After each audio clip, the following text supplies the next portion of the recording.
tukweyanza nnyo okulaba amawulire agataliiko nfuufu. Nze Innocent Gusulwa ne bana kabalagala n'omuzungu. Mukyala yannyumirizza nti yali ava bweru, bamuyita Monica, yangambye kwogerako linnya limu lyokka. Atuuka ku kisaawe e Nairobi, atuula.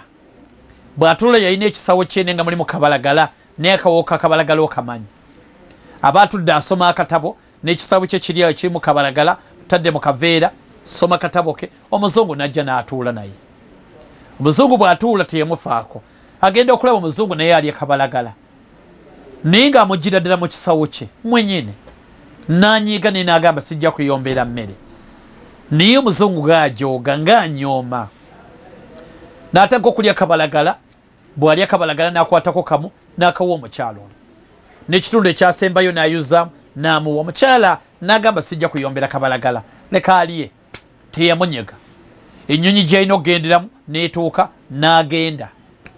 Of course emigugu egigyo ogireka, olina w'ogiteeka gwe n'oyita eri. Agenda okufuna omugugu gwe okebera munda, kabalagala we nga mwali.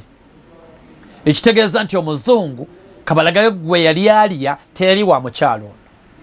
Obudde bwali buyise, teyasobola mwetondera. Y'ensonga lwaki yambuulidde story eyo njogere. Kituyigiriza ekintu kimu, nti ekintu ne bwe kiba nga kiri mu giraasi nga bwe bagamba olindangako. Bintu bingi ebyefaananyiriza ebituufu nga si byebyo. Bantu bangi abalekanga bakoze emisango oluusi nga si bebo.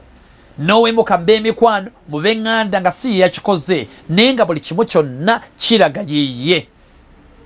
Naye abatusinga abagenze mu maaso balindako, ne bafumitiriza, ne bafuna ekituufu, ne baleka basalawo nga bafunye ekituufu.